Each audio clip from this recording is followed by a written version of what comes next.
Welcome to this step-by-step explainer. If you've ever tripped up trying to translate directly from English when talking about what's yours or who something is for, hey, you're definitely not alone. Today, we're going to completely break down those confusing translation habits so you can finally express yourself in Spanish with total clarity.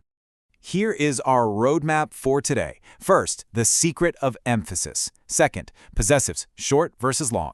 Third, the gender rule. Fourth, avoiding the ambiguous trap. And fifth, your quick guide. We're going to build this knowledge block by block so you never sound like a confused tourist again. Let's dive right into Section 1, the secret of emphasis, looking at structure versus tone of voice. So this is usually the very first big hurdle. In English, when you really want to emphasize someone, what do? You just change your tone of voice, right? You say, he likes it, but I don't, really leaning heavily into those pronouns.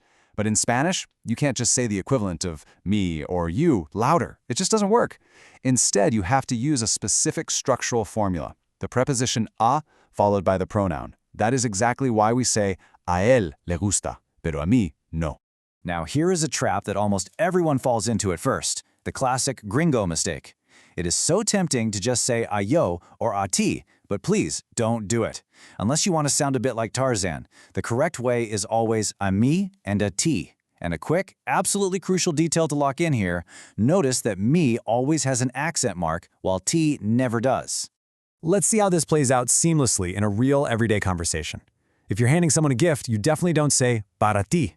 You just apply that rule we literally just went over for prepositions. You say este regalo es para ti. It's direct, it's structurally perfect, and it just flows so naturally. Moving right along to Section 2, possessives. We're putting the short forms against the long forms and focusing on word placement. Okay, so we've got a really clear divide here. On one side, the short forms act exactly like my or your in English, and they always go before the object. Mi casa, tu libro. Super simple, right?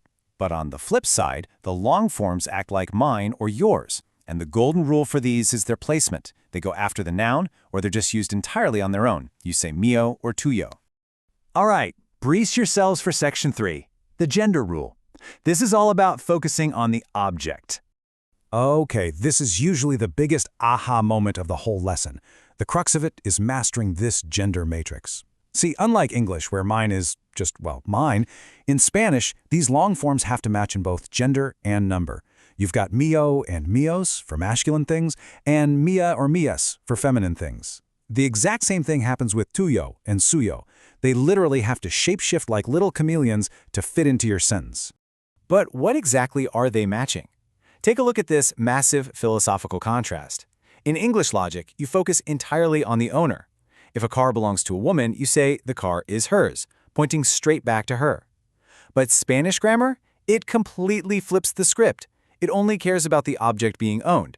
You say, el coche es suyo. Why is suyo masculine if the owner is a woman? Because el coche, the car, is masculine. The object is totally in charge here. Let's cement this mental shift with another totally normal, everyday example. If you're holding your own keys, you don't use a neutral word like mine. You look at the object itself, las llaves, the keys. That's feminine and plural. So your possessive has to adapt to that. You say, las llaves son mías, regardless of whether you're a guy or a girl holding them. The focus is 100% on the keys. That brings us to Section 4, avoiding the ambiguous trap. Specifically, the problem with su and suyo. Let me ask you this directly. If someone comes up to you on the street and says, es su libro, whose book is it? In English, you have totally separate words to clarify this. His, her, their, your. But in Spanish, all those different words collapse into just su or suyo. As you can probably guess, this creates instant confusion. It could literally belong to anyone. To fix this little ambiguity trap, teachers recommend a brilliant, absolutely reliable rescue formula.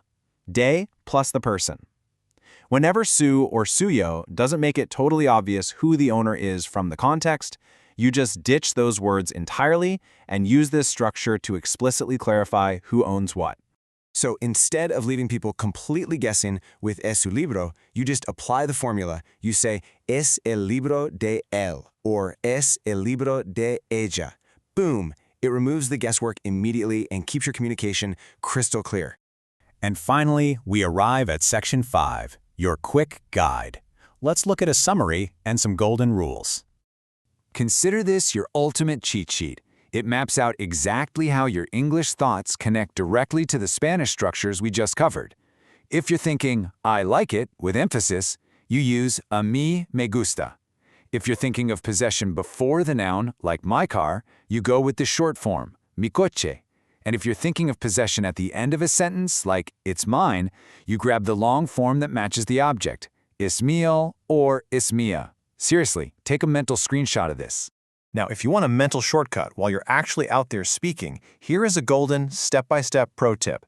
Think of the long words mío or tuyo as the equivalent of adding an s or an ein to the end of an English word, like yours or mine.